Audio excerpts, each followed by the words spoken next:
Okay, for my herb pillar, what I need is a medium and a small container, an inch of gravel at the base of each container. I need some good multi-purpose compost with John Innes, and I need a selection of between 5 and 6 herbs. First thing I need is my drainage.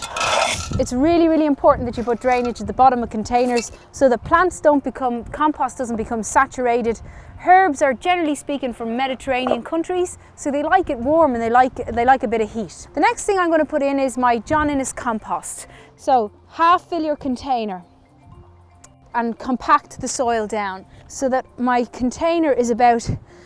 compost is about an inch below the top of the container. And again, shoving my hands down the side so that I haven't got those air pockets that cause me problems later on. Now, here's my smaller pot. I'm just going to temporarily sit it on top for myself so I can get an idea. The imprint for the top pot is there. So what I'm going to do is I'm going to put a little bit of drainage stone just where that point is. Okay, just to help the pot. Put it again. And that's going to look great when I have all my herbs in position.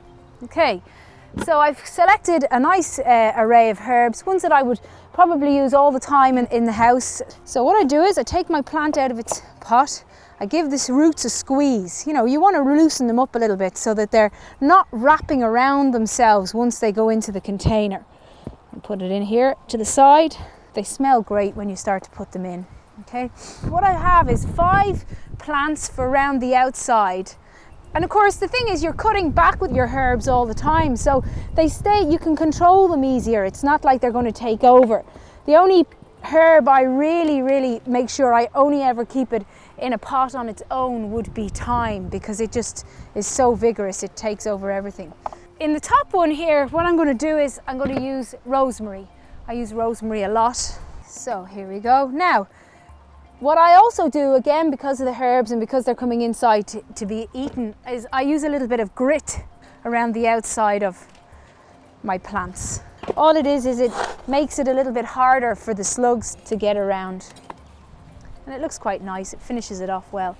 Now, there we are, we have our little herb pillar.